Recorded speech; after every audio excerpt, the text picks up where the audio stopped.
jawaban yang gelap.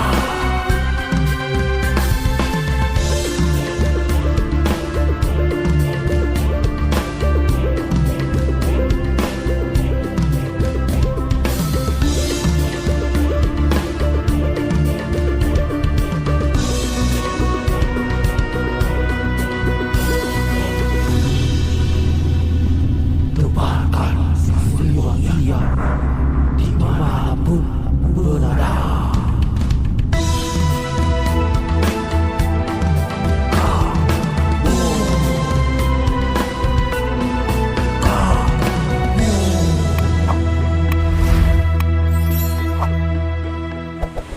Assalamualaikum warahmatullahi wabarakatuh. Selamat malam, jumpa lagi di Kang Moh Channel.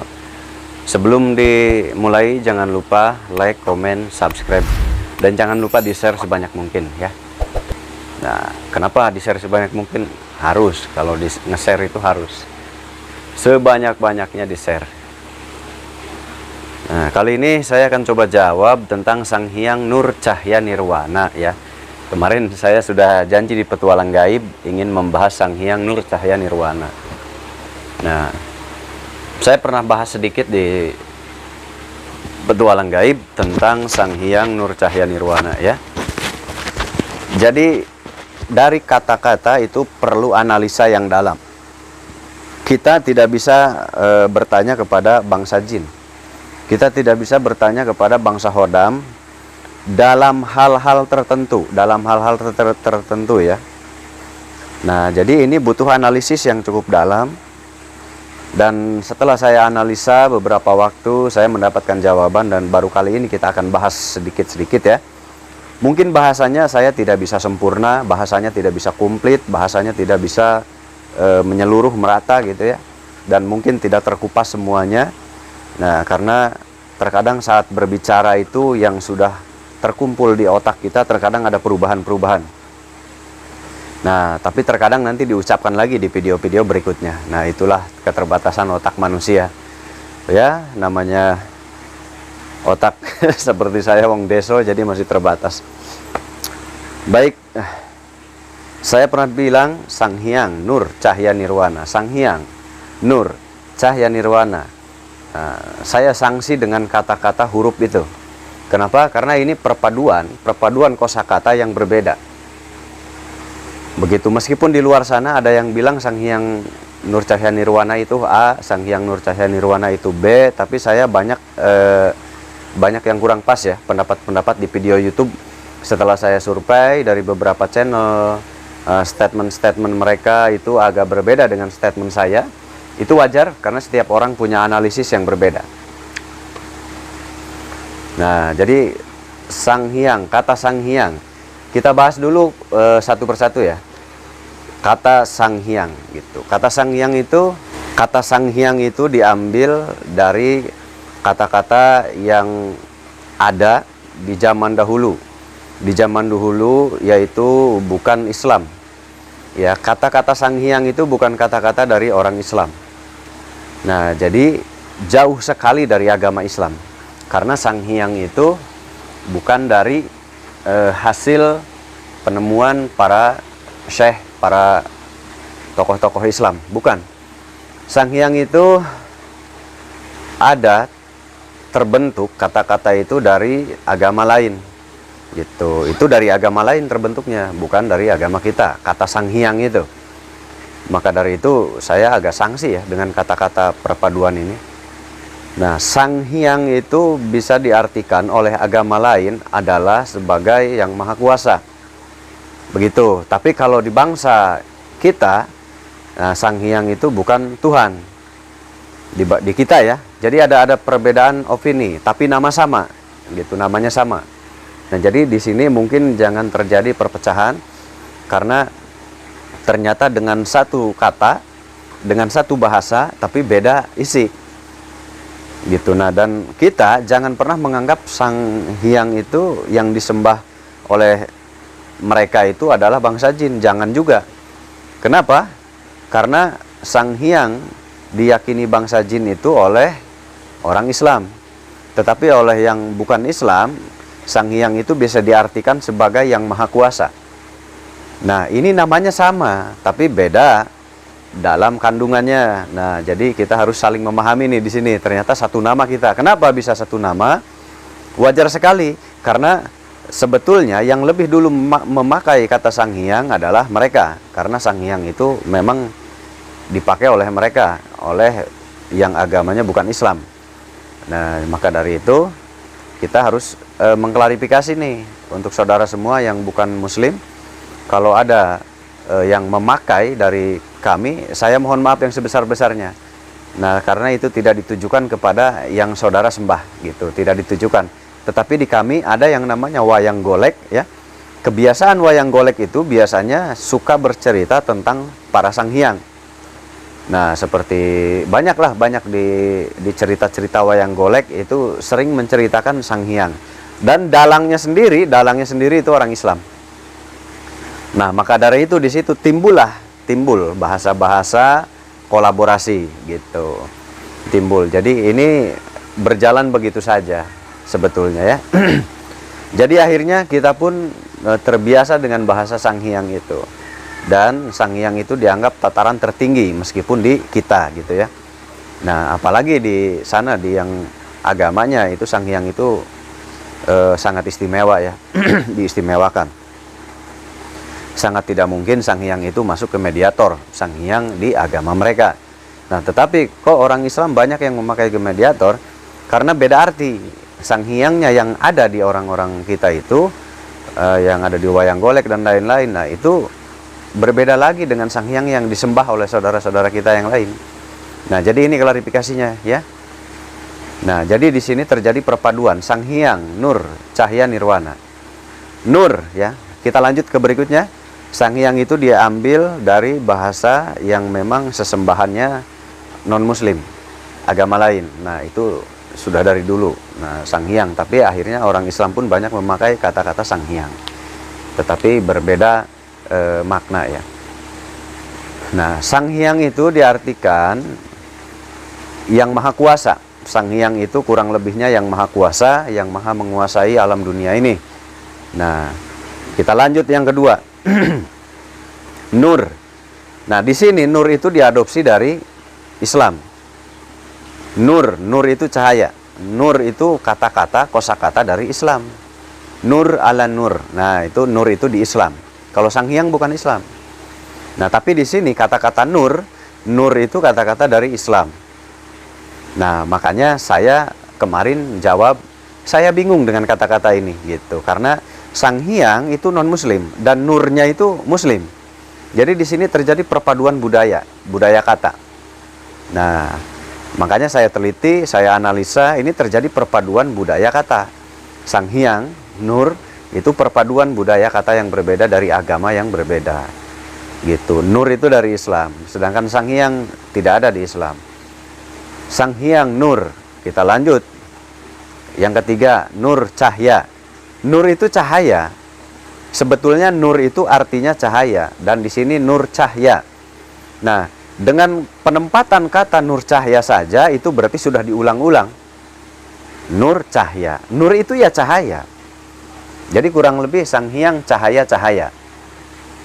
Kalau diartikan kan Sang Hyang Nur Cahya. Yang berbeda adalah hurufnya. Nur dan cahya itu artinya dari nur. Nur itu artinya ya cahaya. Jadi kalau kita artikan, berarti Sang Hyang cahaya-cahaya. 2 kali cahayanya. Nah, jika dianalisa, penempatan Sang Hyang Nur Cahya ini seolah-olah ini terbentuk dengan sendirinya. Bukan dengan ilmuwan. Bukan oleh para profesor, bukan dengan para ahli. Bahasa ini terbentuk itu dengan sendirinya di kalangan masyarakat. Itu analisa saya. Dan saya agak sedikit yakin 80% analisa saya. 85% lah, yakin sekali analisa saya 85% bahwa ini opini dari masyarakat. Bukan hasil perpaduan kata dari para ilmuwan. Nah, ini saya agak berani menjamin nih 85%. Jadi kata-kata ini bukan dari para ilmuwan yang betul-betul istilahnya punya arah. Nah, ini terjadi perpaduan kata-kata budaya yang berbeda. Sang Hyang, Nur Cahya, Nirwana. Nirwana ya. Nirwana kita artikan tadi, nur itu adalah cahaya, cahaya adalah nur. Nah, itu bolak-balik dua kata yang diulang. Dan nirwana, nirwana itu adalah alam nirwana. Nah, pengertian alam nirwana bisa terbagi lagi berbagai pemahaman. Nah, kalau pemahaman yang saya ketahui, alam nirwana itu ya alamnya di atas awan, di atas langit. Itu kalau di perfilman biasanya alamnya para dewa gitu, nirwana. Tapi kalau di kita itu udah beda lagi. Nah, nirwana itu pokoknya negeri di atas langit. Nah, jadi kalau diartikan nirwana adalah sang penguasa. Gitu. Sang penguasa di atas langit gitu, karena dia adanya di atas awan. Nah, jadi nirwana adalah kelompok-kelompok yang ada di atas langit, kehidupan-kehidupan yang ada di atas langit. Gitu. Jadi ahlinya ke sana, arahnya ke sana. Jadi ada penguasa di atas langit sana. Ada penguasa yang sangat berkuasa di atas langit sana. Dan di sana ada cahaya yang menerangi para penguasa itu. Atau bila disebut cahaya di atas cahaya. Cahaya di atas cahaya dari para cahaya. Begitu artinya, Sang Hyang Nur Cahya Nirwana. Jadi ini penyematan ini bukan kepada makhluk. Nah, kenapa saya kurang sependapat? Karena banyak yang berpendapat Sang Hyang Nur Cahya Nirwana ini adalah makhluk. Nah, kalau analisa saya, Sang Hyang Nur Cahya Nirwana itu bukan makhluk. Itu bukan makhluk. Bukan makhluk seperti Hodam, bukan makhluk seperti malaikat gitu, bukan. Karena Sang Hyang sendiri diartikan sebagai penguasa langit dan penguasa bumi. Itu dari agama lain, Sang Hyang itu. Sedangkan nur, cahaya, diambil dari Islam, nurnya. Nah, jadi kalau diartikan cahaya di atas langit yang menguasai langit dan bumi. Jadi ada cahaya di atas para cahaya. Ada cahaya di atas para cahaya. Itu artian dari Sang Hyang Nur Cahya Nirwana. Kalau Anda bingung, kebingungan, nah Anda sudah dengarkan analisa saya beberapa hari ini. Jadi penyematan kata Sang Hyang Nur Cahya Nirwana itu bukan kepada makhluk, atau itu Hodam, atau itu jin, atau itu apa. Bukan. Sang Hyang Nur Cahya Nirwana ditargetkan kepada Yang Maha Kuasa. Siapa dia? Cahaya di atas cahaya yang menguasai langit dan bumi. Sang Hyang Nur Cahya Nirwana yang berada di alam nirwana sana. Gitu. Sang penguasa cahaya di atas cahaya, sang penguasa cahaya di atas cahaya. Yang ada bersinggah sana di alam nirwana sana. Menguasai langit dan bumi. Nah, jadi cahaya di atas cahaya itu berarti Yang Maha Kuasa gitu. Arahnya ke sana. Sang Hyang Nur Cahya Nirwana itu berarti bukan makhluk dan tidak bisa dimasukkan ke mediator. Nggak bisa. Itu analisa. Analisa itu ilmiah. Analisa itu ilmiah, analisa itu logika dan ilmiah. Gitu ya. Kalaupun ada mediator yang mengaku Sang Hyang Nur Cahya Nirwana, nah itu berarti si jin itu mengaku-ngaku atas nama Sang Hyang Nur Cahya Nirwana. Itu mengaku-ngaku si jin itu. Karena Sang Hyang Nur Cahya Nirwana itu adalah penyematan, semacam penyematan gelar. Dasarnya apa? Kok penyematan gelar? Dasarnya karena ada perpaduan kata dari dua budaya. Satu dari Islam, dua dari agama lain. Nah, kata-kata ini sudah jelas, ini dicampur aduk. Nah, di sini sangat jelas sekali, berarti ini adalah julukan dari masyarakat di zaman itu, entah kapan, entah siapa yang pertama menyematkan nama itu. Mungkin di zaman Islam baru masuk, sehingga ada perpaduan bahasa antara Sang Hyang dan bahasa Islam Nur. Sang Hyang Nur Cahya Nirwana. Berarti di zaman itu Islam mungkin baru masuk. Terjadilah penyematan kata kepada Yang Maha Kuasa, bahwa menyebut kepada Yang Maha Kuasa itu Sang Hyang Nur Cahya Nirwana. Yang artinya Yang Maha Kuasa, Yang Maha Kuasa, Yang Maha menguasai cahaya di atas cahaya, Yang Maha merajai alam jagat raya, yang berada di singgasana nirwana. Itu artinya ke arah sana. Kalau diartikan dari Sang Hyang Nur Cahaya Nirwana itu berarti artinya seperti tadi. Jadi sang penguasa cahaya menguasai langit dan bumi yang berada di nirwana. Gitu. Itu artinya begitu. Sang Hyang Nur Cahaya Nirwana itu berarti punya makna. Dan itu hasil bentukan masyarakat di zaman itu. Nggak tahu di zaman kapan, mungkin aja di zaman Mataram Islam bisa jadi. Itu bisa sangat mungkin. Karena jika kita kaji, jika kita betul-betul analisis, ini perpaduan jelas dari dua unsur. Jadi kalau ada mediator yang mengatasnamakan Sang Hyang Nur Cahaya Nirwana, berarti saya jamin itu bukan Sang Hyang Cahaya Nirwana yang dimaksud dengan kata-kata. Karena itu tidak akan ada bentuk. Tidak akan ada bentuk. Dianalisa dengan logika ilmiah. Gitu. Nah, ini namanya ilmu sejarah, menganalisis tentang sejarah. Jadi ketika kita nonton channel-channel YouTube, tetap dipakai logika akal pikiran kita, karena Allah memerintahkan kita tetap berpikir. Gitu. Jadi jangan serampangan dalam mengartikan. Nah, jadi itu dasarnya jelas, karena ini perpaduan dari dua kata yang berbeda. Gitu. Di situ kesimpulannya kan jelas bahwa ada seseorang di zaman itu menyematkan kata itu kepada Yang Maha Kuasa, dan akhirnya menyebar kepada muridnya, dan akhirnya menyebar sampai ke zaman ini. Nah, di zaman ini karena tidak paham, karena tidak tahu sejarah, akhirnya menganggap Sang Hyang Nur Cahaya Nirwana itu adalah makhluk hidup seperti jin, hodam, dan lain-lain. Padahal itu salah besar. Salah besar. Makanya saya bilang, meskipun kita nonton channel gaib, tetap dipakai logika kita. Kenapa? Jangan sampai kita dibodohi oleh oknum-oknum yang punya kepentingan lain, atau kepentingan lain itu bisa disebut mengaburkan sejarah atau mengalihkan sejarah. Itu bisa terjadi. Sejarah zaman sekarang itu banyak yang membuat konten YouTube yang memang tidak kurang mendasar gitu. Nah, jadi tetap hati-hati dalam belajar sejarah, karena sejarah itu jangan sampai bergonta-ganti, bergusar-geser gitu ya. Nah, jadi butuh analisa ilmiah. Jadi kalau ada yang kerasukan, mediator yang namanya Sang Hyang Nur Cahaya Nirwana, berarti itu bangsa jin yang memang mengaku atas nama itu. Itu bukan yang sesungguhnya. Karena yang sesungguhnya itu tidak ada bentuk, tidak ada bentuk padat, tidak ada bentuk material padat. Berarti bukan makhluk, bukan jin, bukan malaikat, bukan apa, bukan ini, bukan itu, bukan. Itu adalah julukan kepada Yang Maha Kuasa.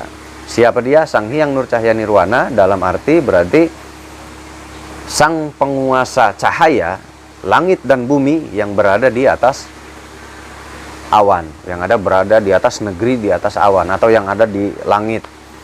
Kalau kita Sidratul Muntaha kalau di Islam.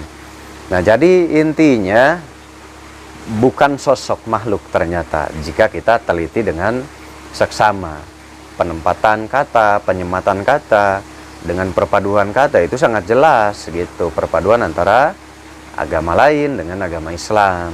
Nah, berarti Islam baru masuk nih, sehingga terjadi perpaduan bahasa. Begitu pengertian Sang Hyang itu, yang mungkin selama ini kita bingung, yang mungkin selama ini kita sulit kita pegang yang mana informasi, karena informasinya banyak perbedaan. Di antara YouTuber itu banyak informasi yang berbeda-beda. Itu sangat wajar. Kenapa?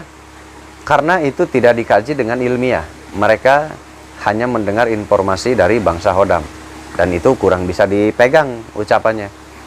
Nah, jadi makanya di Petualang Gaib saya sering ingatkan, jangan percaya 100% ucapan hodam atau ucapan mediator saya. Saya sering ingatkan di Petualang Gaib. Alasannya apa? Karena saya tahu dan paham bangsa jin, begitu ya. Saya sangat paham sekali bangsa jin, bahwa dia berkata tuh sulit dipegang ucapannya. Cukup 50% aja buat hiburan, dah itu aja. Jadi Sang Hyang Nur Cahaya Nirwana itu ternyata tidak berbentuk substansial atau tidak berbentuk materi padat apa gitu ya. Ternyata dia hanyalah suatu panggilan dari masyarakat di zaman itu kepada Yang Maha Kuasa. Nah, atau suatu julukan kepada Yang Maha Kuasa. Nah, itu sangat wajar terjadi gitu. Jadi mohon maaf nih untuk YouTuber yang lain kalau berbeda paham, silahkan Anda dengan kemampuan berpikir Anda, silahkan dijalankan masing-masing. Nah, kita punya pemikiran yang berbeda, punya pemikiran masing-masing, silahkan jalankan pemikiran masing-masing. Nah, ini pemikiran saya untuk mendidik anak murid Sangkuraga, untuk mendidik para alumni Sangkuraga, untuk mendidik para saudara Sangkuraga semuanya. Nah, karena channel ini fokus juga selain hiburan juga kepada edukasi ya. Nah, itu jadi dimaklumi saja. Karena kita konsepnya hiburan dan edukasi. Selain edukasi seperti ini, selain edukasi podcast seperti ini, kita juga terkadang main keluar, bermain gaib di luar gitu. Jadi media hiburan dan media edukasi begitu. Jadi untuk Anda yang bermain mediator nih, para santri Sangkuraga, harus semakin matang mempertimbangkan siapa yang masuk, karena bangsa jin akan selalu masuk dan berkata-kata semaunya. Dan ingat para alumni Kasepuhan, saya memasang orang di mana-mana untuk menguji kalian.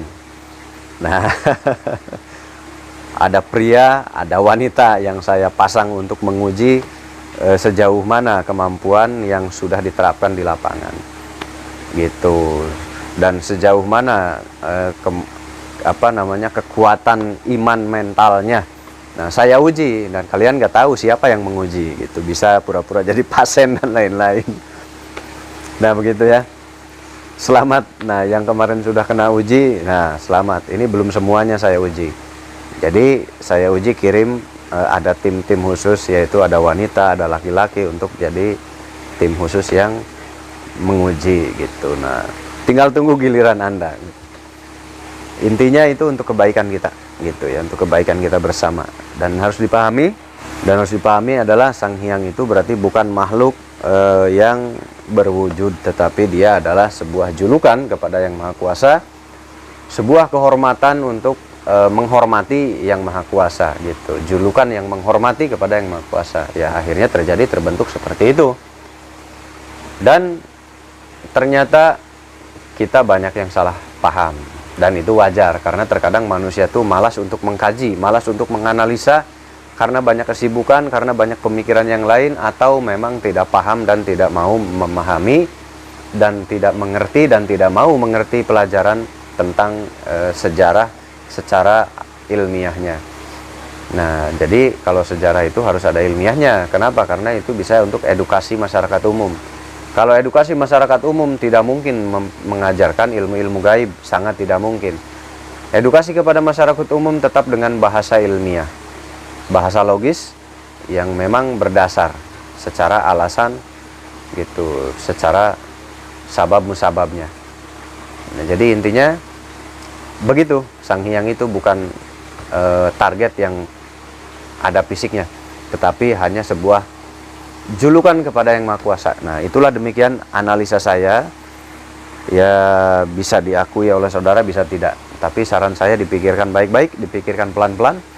Karena kalau tidak dipikirkan pelan-pelan, baik-baik, maka terkadang salah paham. Nah, gitu ya.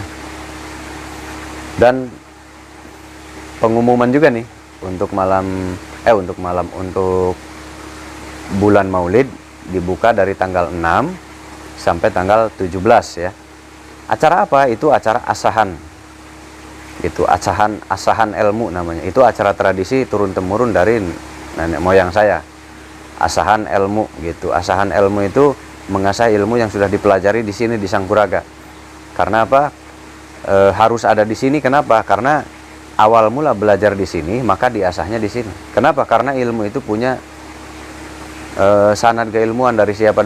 Nah, saya dari leluhur, maka harus mengasahnya di tempat leluhur ilmu itu. Di mana ya? Di sini, di saya, karena saya yang mengijazahkan. Nah, tradisi ini dipakai dari zaman uyut saya. Dari zaman uyut saya sudah dipakai tradisi ini. Dan sekarang saya lestarikan tradisi muludan ini setahun sekali. Jadi kita harus usahakan datang, karena ini bagian dari tradisi padepokan kita. Tradisi yang harus dijaga di padepokan kita, tradisi yang harus dipertahankan di padepokan kita, dan ini tradisi karakter padepokan kita di acara tahunan. Jadi harus ikut berpartisipasi, ikut hadir dan pertahankan sampai kapanpun. Gitu. Yang sibuk, usahakan kesibukannya tinggalkan dulu gitu. Nah, tapi untuk yang memang masih ingin aktif ya, kalau memang sudah kurang cocok, nggak apa-apa nggak hadir juga gitu. Ikuti aja yang mana yang Anda suka. Yang penting dengan siapapun Anda tetap belajar, lanjutkan, tebar kebaikan dimanapun. Nah, jadi kalau untuk yang memang sudah tidak cocok dengan arahan pendapat dan lain-lain, yaitu pilih saja yang mana yang cocok gitu. Karena masih banyak perguruan-perguruan lain, masih banyak di Indonesia ini, dan mereka semuanya bertujuan baik untuk melestarikan sejarah dan budaya. Jadi boleh ikut siapapun, silahkan. Tapi kalau memang masih ingin melestarikan Sangkuraga, mangga setiap tanggal 6 sampai tanggal 17 kita kumpul seperti biasa.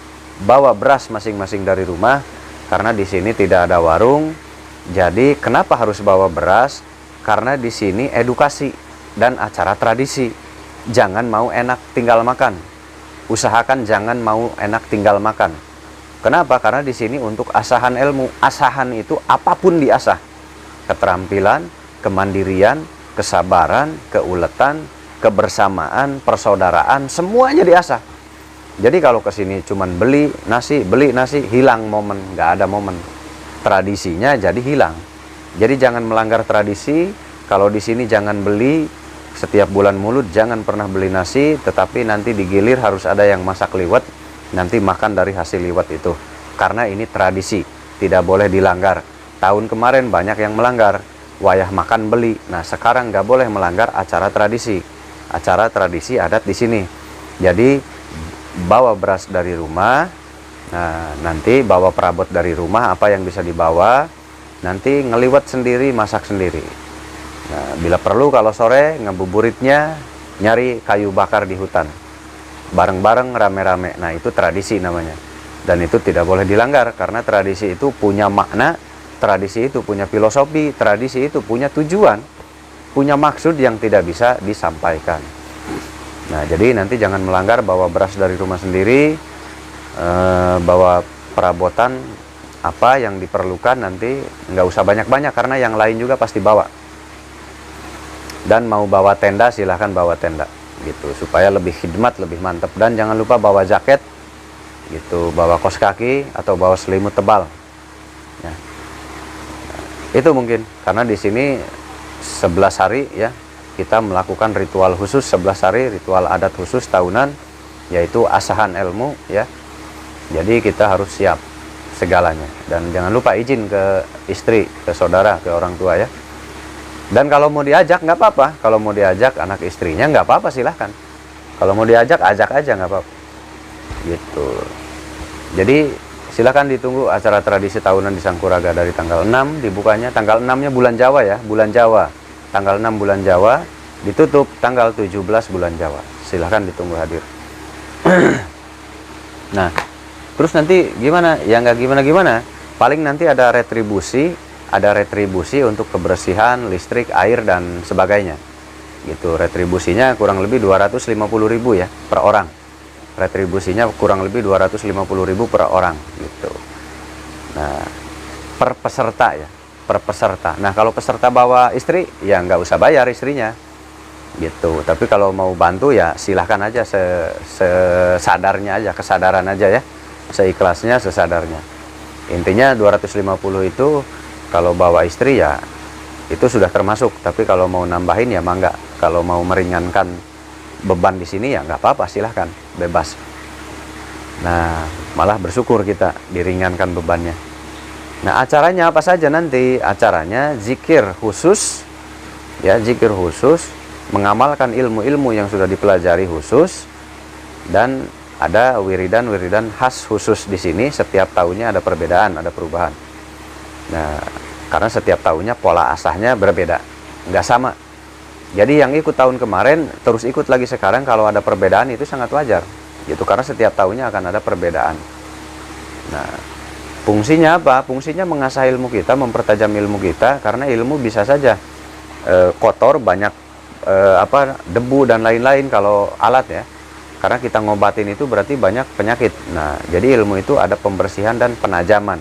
Karena golok sering kita pakai, maka dia tumpul lama-lama. Kita asah lagi di bulan Maulud ini. Dan golok kalau dipakai terus itu lama-lama jadi hitam. Makanya kita asah supaya bersih lagi, bening lagi. Begitu tujuannya ya. Bukan tanpa tujuan, jadi ada tujuannya. Dan nanti malam 14 atau malam 15 nanti itu ada acara-acara tradisi khusus juga. Karena di saat itu di malam 14-15 itu bulan purnama, dan di situ ada kegiatan khusus yang harus diikuti gitu. Jadi ini untuk siapa saja, ini untuk alumni kesepuhan boleh, maha guru boleh, dan untuk program-program privat lainnya boleh ikut, harus ikut bahkan ya. Nah, kalau untuk umum yang nggak pernah belajar di Kangmu, gimana? Ikut saja bisa, boleh dan harus ikut sok. Karena ini setahun sekali. Ikut saja, nanti ada amalan-amalan khusus sesuai dengan orang tersebut. Kalau yang nggak belajar di sini ya, kalau untuk umum bisa. Gitu. Kalau untuk umum juga bisa sekali, meskipun belum pernah belajar jarak jauh dan lain-lain gitu. Nah, kalau di gelombang-gelombang belajar jarak jauh gimana? Ikut datang sambil silaturahmi, bertemu langsung. Terus berapa lama? 11 hari harus tamat atau tidak? Enggak. 11 hari itu kalau mau full. Tapi kalau tidak ada waktu, ambil saja waktu yang paling sebentar. Berapa lama? 3 hari cukup. Yang paling sebentar cukup 3 hari. Tapi kalau Anda mau semuanya 11 hari. Tapi kalau tidak ada waktu, ambil 3 hari saja. Yang mana? Terserah Anda mau ngambil 3 hari dari tanggal berapa. Karena dibukanya tanggal 6, ditutup tanggal 16. Nah, Anda pilih 3 hari mau yang mana, tinggal datang. Mau pilih waktu yang mana. Gitu di 3 hari itu, gitu ya.